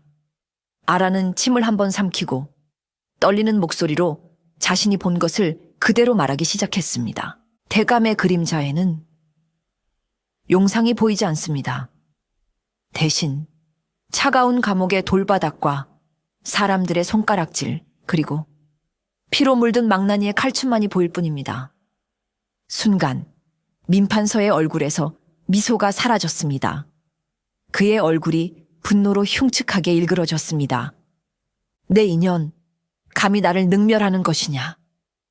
그는 자리에서 벌떡 일어나 아란의 뺨을 거세게 후려쳤습니다. 아란의 입가에서 피가 터져 나왔지만 그녀는 눈 하나 깜짝하지 않고 말을 이었습니다. 당신이 쌓아 올린 모든 것은 피와 눈물로 만들어진 모래성일 뿐입니다. 곧 거대한 파도가 밀려와 그 모든 것을 허망하게 집어삼킬 것입니다. 그것이 당신의 그림자가 보여주는 운명입니다. 닥쳐라, 닥쳐, 이 요망한 것. 민판서는 이성을 잃고 아란에게 발길질을 해댔습니다. 그는 자신의 완벽한 앞날에 감히 재앙을 예언하는 이 소녀를 당장이라도 죽이고 싶었습니다. 하지만 한편으로는 그녀의 확신에 찬 눈빛에서 섬뜩한 불안감을 느끼기도 했습니다. 내년에 그 요망한 혓바닥을 뽑아버리기 전에 마지막으로 묻겠다. 윤도영 놈이 찾고 있는 장부는 어디에 있느냐? 바른 대로 고하면 시체만은 온전히 거두어주마. 아라는 피를 토하면서도 경멸에 찬 눈으로 그를 노려보며 차갑게 웃었습니다. 이미 너무 늦었습니다, 대감. 당신의 그림자는 이미 당신의 목을 조르고 있습니다. 분노가 극에 달한 민판서는 자객들에게 명했습니다. 인연의 손가락을 하나씩 부러뜨려서라도 장부의 행방을 알아내라. 그리고 날이 밝는 대로 쥐도 새도 모르게 처리해버려라. 아라는 이제 모든 것이 끝났다고 생각했습니다. 하지만 그녀는 후회하지 않았습니다. 칠흑 같은 어둠 속에서 그녀는 조용히 눈을 감고 마지막 순간을 기다렸습니다. 아란이 민판서의 비밀 지하실에 갇혀 고문을 당하고 있을 무렵 한양으로 돌아온 윤도영은 은신처가 텅 비어 있는 것을 발견하고 만견자실했습니다. 바닥에 남은 희미한 다툼의 흔적과 아란이 떨어뜨린 작은 헝겊 조각. 그는 아란이 민판서에게 납치되었음을 직감하고 피가 거꾸로 솟는 듯한 분노와 절망에 휩싸였습니다. 나 때문에 그 아이가. 모든 것이 자신의 탓 같았습니다. 자신이 장부를 찾으러 떠난 사이 아무런 보호 장치도 없이 그녀를 홀로 둔 것이 뼈저린 후회로 다가왔습니다. 그는 당장이라도 민판서의 집으로 쳐들어가고 싶었지만 그것은 계란으로 바위를 치는 격이었습니다. 증거가 없는 고발은 자신마저 역으로 올가맬 뿐이었습니다. 다급해진 도영은 흥매를 찾아갔습니다. 자초지종을 들은 흥매의 얼굴도 차갑게 굳어졌습니다. 민판서라면 능히 그러고도 남을 인간이지. 아마 아란의 능력을 시험해보고 쓸모가 없으면 오늘 밤 안에 처리해버릴 걸세. 시간이 없네. 흥매는 잠시 생각에 잠기더니 결심한 듯 말했습니다. 방법이 하나뿐이겠군. 저들이 아란을 해치기 전에 우리가 먼저 손을 써야 해. 하지만 민판서의 저택은 경비가 삼엄하여 정면으로 쳐들어가는 것은 불가능하네. 우리에게는 저들의 내부를 흔들어줄 조력자가 필요해. 조력자라니요? 누가 감히 민판서를 배신하고 우리를 돕겠습니까? 도영이 절망적으로 물었습니다. 흥매는 의미심장한 미소를 지으며 대답했습니다. 스스로의 그림자에 갇혀 길을 잃은 자, 그를 흔들 수 있는 사람은 이제 이 세상에 단 한 사람뿐이지. 바로 아란이 그 아이 말일세. 흥매가 말하는 것은 바로 천둥이었습니다. 그녀는 아란이 천둥의 마음을 흔들었다는 사실을 이용해 그를 역으로 움직일 계략을 꾸민 것입니다. 한편 민판서의 지하실. 아란은 극심한 고통과 공포 속에서도 마지막 희망을 놓지 않았습니다. 그녀는 자객들 사이에 무표정한 얼굴로 서 있는 천둥을 발견했습니다. 천둥님, 아란이 힘겹게 그의 이름을 불렀습니다. 천둥은 반응하지 않았지만 그의 어깨가 미세하게 움찔거리는 것을 아란은 놓치지 않았습니다. 당신은 지금 당신의 주인이 아니라 당신의 과거를 죽이고 있는 겁니다. 당신의 이름, 당신의 부모님, 당신의 웃음, 그 모든 것을 말입니다. 아란의 목소리는 작았지만 지하실의 모든 사람들의 귀에 똑똑히 들렸습니다. 당신의 그림자가 울고 있어요. 제발 그만하라고. 더 이상은 그림자 뒤에 숨지 말라고. 당신에게 애원하고 있어요. 닥쳐라, 요망한 계집. 다른 자객이 아란의 입을 막으려 했습니다. 바로 그 순간이었습니다. 지금까지 나무처럼 서 있기만 하던 천둥이 움직였습니다. 그는 번개 같은 속도로 다른 자객의 팔을 꺾어버렸습니다. 크악! 예상치 못한 공격에 자객들이 당황하는 사이 천둥은 아란을 묶고 있던 밧줄을 끊어버렸습니다. 무슨 짓이냐, 천둥. 네가 감히 대감님을 배신하는 것이냐. 천둥은 아무 말도 하지 않았습니다. 그의 눈은 더 이상 텅 비어 있지 않았습니다. 그 안에는 이제껏 본 적 없는 깊은 분노와 슬픔, 그리고 굳은 결의가 불꽃처럼 타오르고 있었습니다. 그는 민판서에게 세뇌당한 꼭두각시가 아니라 마침내 자신의 의지를 되찾은 한 명의 인간이 되어 있었습니다. 그의 마음을 움직인 것은 아란의 말이었습니다.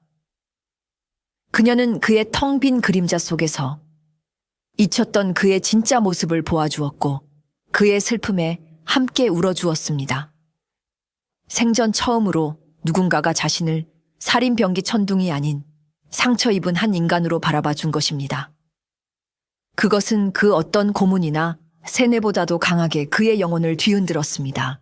천둥은 아란을 데리고 지하실을 빠져나가려 했습니다.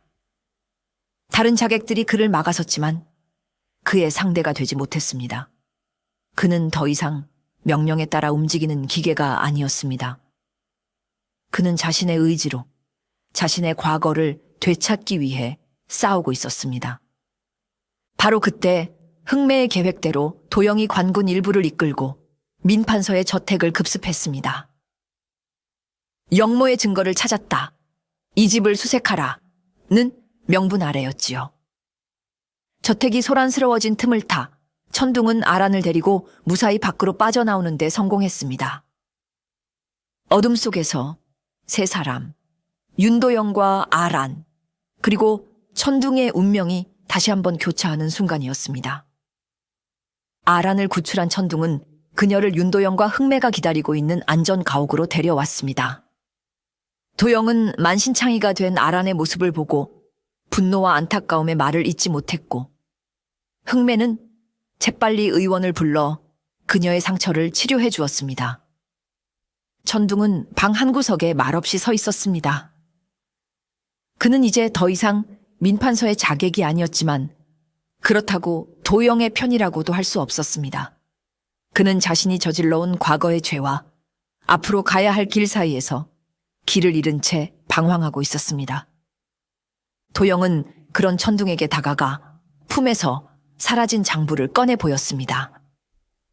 이것이 바로 민판서의 모든 죄악이 기록된 증거다. 이 안에는 내 아버님뿐만 아니라 수많은 희생자들의 피와 눈물이 담겨 있다. 그리고 그는 천둥을 똑바로 바라보며 말했습니다. 나는 내일 아침 이 장부를 들고 어전으로 가 모든 것을 밝힐 것이다. 그리고 너 역시 네가 저질렀던 모든 살인에 대한 죗값을 치러야 할 것이다. 하지만 그 전에 내게 마지막으로 선택할 기회를 주겠다.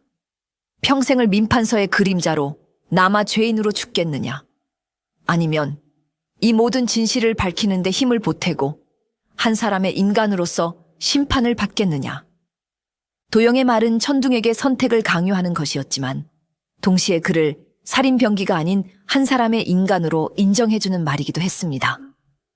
천둥은 오랫동안 침묵하다가 마침내 고개를 들어 도영을 보았습니다. 그의 눈빛은 더 이상 흔들리지 않았습니다. 다음 날 아침 조정은 발칵 뒤집혔습니다. 윤도영이 어전에 나아가 민판서의 모든 비리가 담긴 비밀 장부를 증거로 내밀며 그의 죄를 낱낱이 고했기 때문입니다.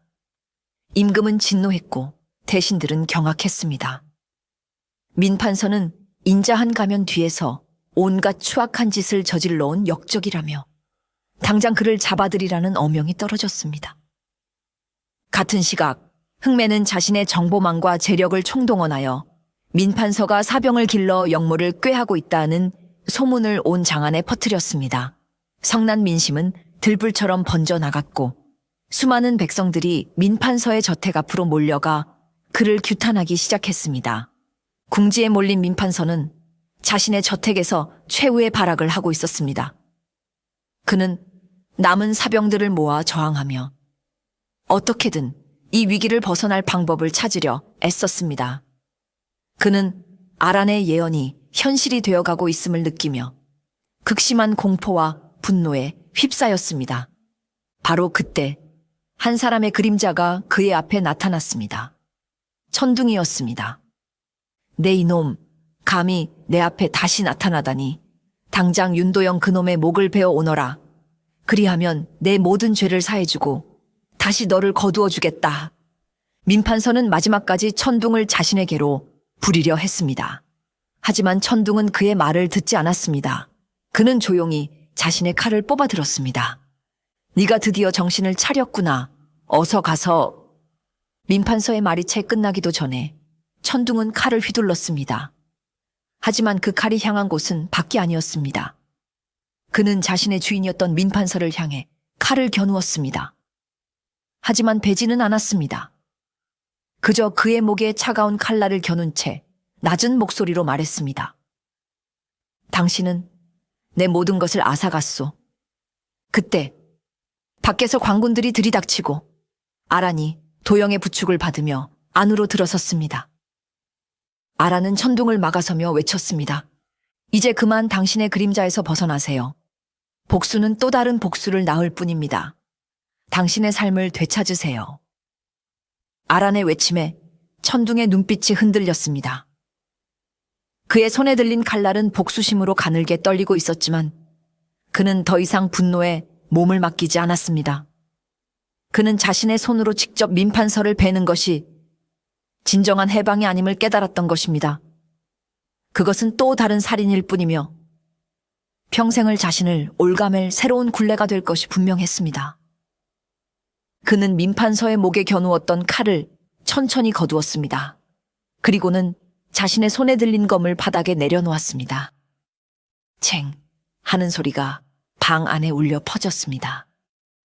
그것은 그가 평생을 함께 해온 살인 병기로서의 자신과 결별하는 소리이자 한 명의 인간으로 돌아가겠다는 선언과도 같았습니다. 나는 더 이상 당신의 그림자가 아니오. 천둥은 민판서를 향해 나지막이 말했습니다. 그리고는 뒤돌아서서 들이닥친 관군들 앞에 스스로 무릎을 꿇었습니다. 내가 바로 민판서의 명을 받고 수많은 사람을 죽인 자객 천둥이요. 내가 저지른 모든 죄를 자백하겠으니 국법에 따라 나를 심판하시오. 그의 담담한 고백에 그 자리에 있던 모든 사람들이 숙연해졌습니다. 그는 도망치거나 변명하는 대신 스스로 자신의 죄를 인정하고 심판을 받기를 선택한 것입니다. 그것은 그가 자신을 잃어버린 과거와 마주하고 앞으로의 삶을 스스로 책임지려는 용기 있는 첫걸음이었습니다. 모든 것을 잃은 민판서는 천둥의 배신에 충격을 받고 그 자리에 주저앉아 실성한 사람처럼 웃기 시작했습니다. 하하하, 내가 기른 개에게 물리다니 그림자를 보는 계집의 저주가 현실이 되었구나. 그는 결국 관군들에게 끌려가며 자신의 탐욕이 만들어낸 비참한 최후를 맞이했습니다. 아란이 보았던 그의 그림자, 피로 물든 망나니의 칼춤은 그렇게 현실이 되었습니다. 며칠 후 의금부에서는 민판서와 관련된 모든 비리가 낱낱이 밝혀졌습니다. 3년 전 억울하게 옥사했던 윤도영의 아버지 윤참판의 누명 또한 완전히 벗겨졌고 그의 충절과 명예는 다시 회복되었습니다. 천둥은 자신이 저지른 모든 살인 행각을 상세히 자백했습니다. 그의 죄는 차명을 받아 마땅했으나 그가 민판서의 죄를 밝히는데 결정적인 역할을 했고 어린 시절부터 세뇌당하여 자신의 의지와 상관없이 범행을 저질렀다는 점이 참작되었습니다. 또한 윤도영이 임금께 간곡히 선처를 호소한 덕분에 그는 차명 대신 먼 변방으로 유배를 떠나 평생 속죄하며 살라는 명을 받게 되었습니다. 유배를 떠나기 전 천둥은 아란을 찾아와 처음으로 깊이 고개를 숙였습니다. 고맙다. 너는 나의 텅 빈 그림자 속에서 잊혔던 내 이름을 찾아주었다. 이 은혜는 평생 잊지 않으마. 그는 더 이상 말이 없는 자객이 아니었습니다. 비록 서툴렀지만 자신의 감정을 표현할 줄 아는 한 사람의 인간으로 돌아와 있었습니다. 아라는 그의 새로운 출발을 진심으로 응원해 주었습니다. 부디 그곳에서 당신만의 새로운 그림자를 만들어 가세요. 따뜻하고 행복한 그림자를요. 천둥은 희미하게 미소 지으며 묵묵히 유배길에 올랐습니다. 그의 등 뒤로 드리워진 그림자는 더 이상 공허하지 않았습니다. 그 안에는 비록 희미했지만 새로운 삶에 대한 희망의 빛이 감돌고 있었습니다. 민판서의 몰락과 함께 윤도영의 아버지는 마침내 억울한 누명을 벗고 충신으로서의 명예를 되찾았습니다. 조정에서는 그의 공을 기려 성대한 장례를 다시 치러주었고 그의 묘비에는 역적이라는 오명 대신 나라를 위해 목숨 바친 의로운 신하라는 글귀가 새로 새겨졌습니다. 도영은 아버지의 묘소 앞에 서서 3년간 가슴에 품고 있던 무거운 짐을 내려놓았습니다. 그는 아버지의 묘비에 깨끗한 술 한 잔을 올리며 나지막이 말했습니다. 아버지, 이제 편히 눈을 감으십시오. 아버님의 원한은 제가 풀었습니다. 이 땅의 정의는 아직 죽지 않았습니다. 그의 눈에서 뜨거운 눈물이 흘러내렸습니다.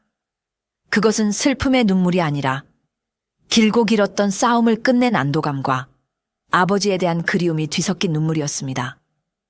그는 아버지의 명예를 되찾았을 뿐만 아니라 그 과정 속에서 진정한 정의가 무엇인지, 그리고 한 사람의 용기가 세상을 어떻게 바꿀 수 있는지를 몸소 깨달았던 것입니다.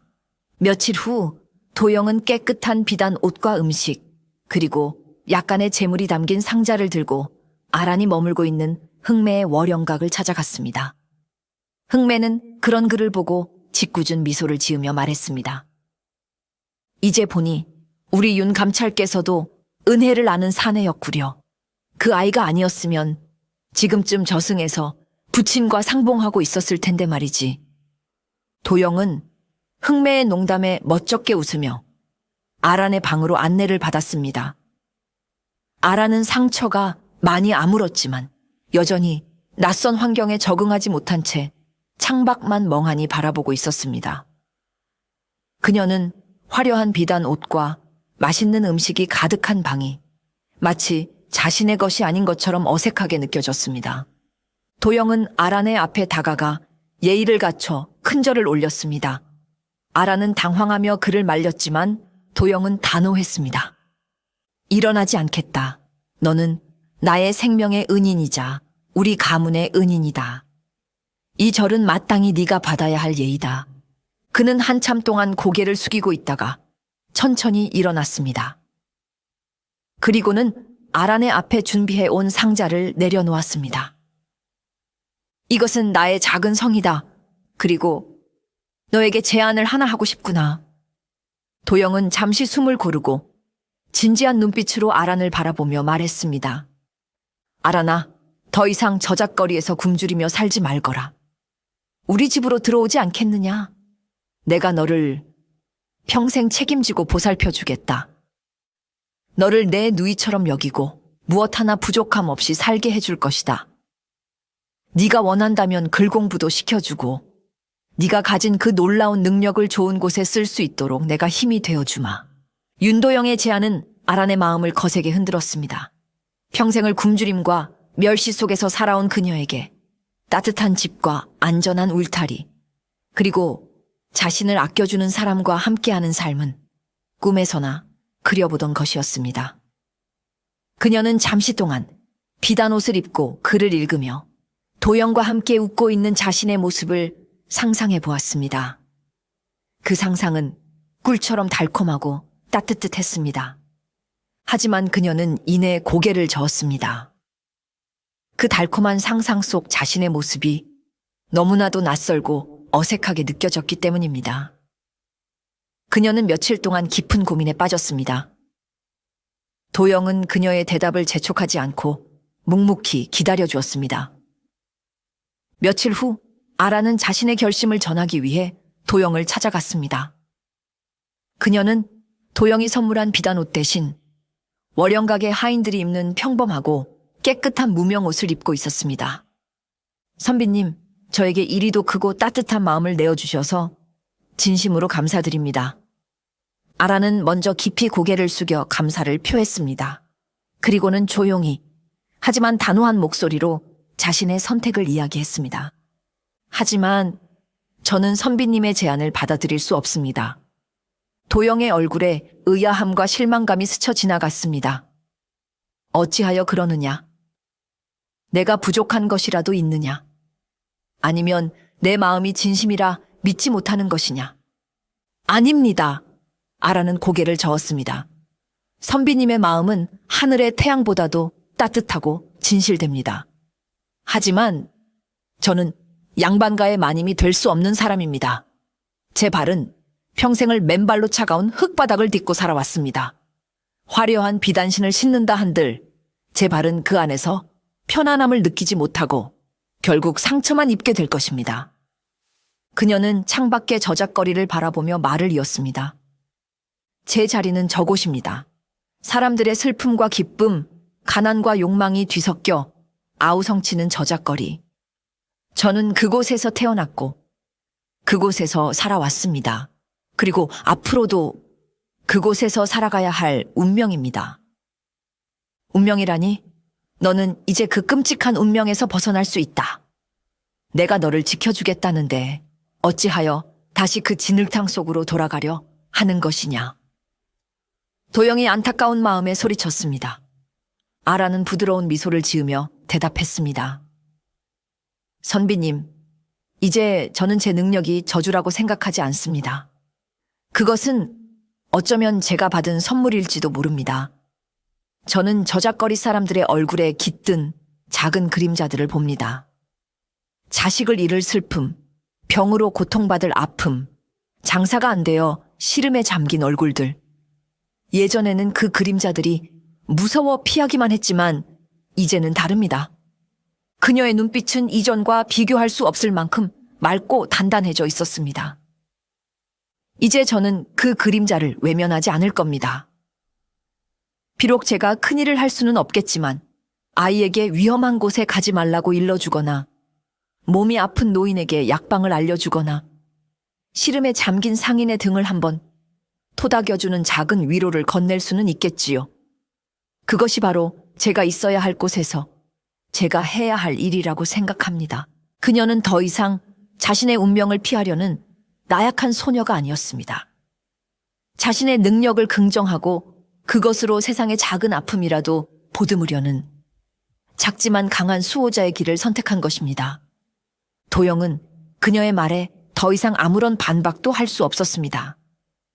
그는 아란이 자신보다 훨씬 더 성숙하고 위대한 영혼을 가졌음을 깨달았습니다. 그녀를 자신의 울타리 안에 가두려는 것이 얼마나 어리석고 이기적인 생각이었는지 그는 부끄러움을 느꼈습니다. 알겠다, 아란아. 너의 선택을 존중하마. 도영은 씁쓸한 미소를 지으며 그녀의 결정을 받아들였습니다. 아란은 결국 월영각을 나왔습니다. 그녀는 흥매와 윤도영이 준 약간의 돈으로 저작거리 한 편에 작은 방 한 칸을 얻었습니다. 그리고 다시 허름하지만 깨끗한 옷을 입은 저작거리의 소녀로 돌아갔습니다. 하지만 이제 그녀는 예전의 아란이 아니었습니다. 그녀는 더 이상 담벼락 밑에 숨어 사람들의 눈을 피하지 않았습니다. 오히려 사람들 속으로 적극적으로 걸어 들어갔습니다. 그녀는 장터 곳곳을 누비며 사람들의 얼굴에 깃든 크고 작은 그림자들을 살폈습니다. 어느 날 그녀는 한 젊은 어미의 얼굴에서 불의 그림자를 보았습니다. 그녀는 조용히 다가가 아주머니, 오늘 밤은 부디 불조심을 하셔요. 특히 아이 곁에 등불을 잘 살피셔야 합니다. 라고 일러주었습니다. 그날 밤 정말로 그 집에 작은 불이 났지만 아란의 경고를 기억한 어미 덕분에 큰 화를 면할 수 있었습니다. 또 어느 날에는 짐을 나르던 한 늙은 인부의 얼굴에서 부러진 다리의 그림자를 보았습니다. 그녀는 그에게 다가가 어르신, 오늘은 무리하지 마시고 조금 일찍 들어가 쉬시는 것이 좋겠습니다. 라고 권했습니다. 인부는 기특한 소녀의 말에 웃으며 그날따라 일찍 일을 마치고 집으로 돌아갔습니다. 그리고 다음 날 그가 늘 쉬던 공사장에 대들보가 무너져 내렸다는 소식을 듣고 가슴을 쓸어내렸습니다. 아란의 신기한 능력에 대한 소문은 저작거리 사람들 사이에 조금씩 퍼져나갔습니다. 처음에는 그녀를 미친 아이 취급하던 사람들도 그녀의 예언이 하나둘씩 맞아떨어지는 것을 보고는 점차 그녀를 복을 주는 아이, 작은 수호신이라 부르기 시작했습니다.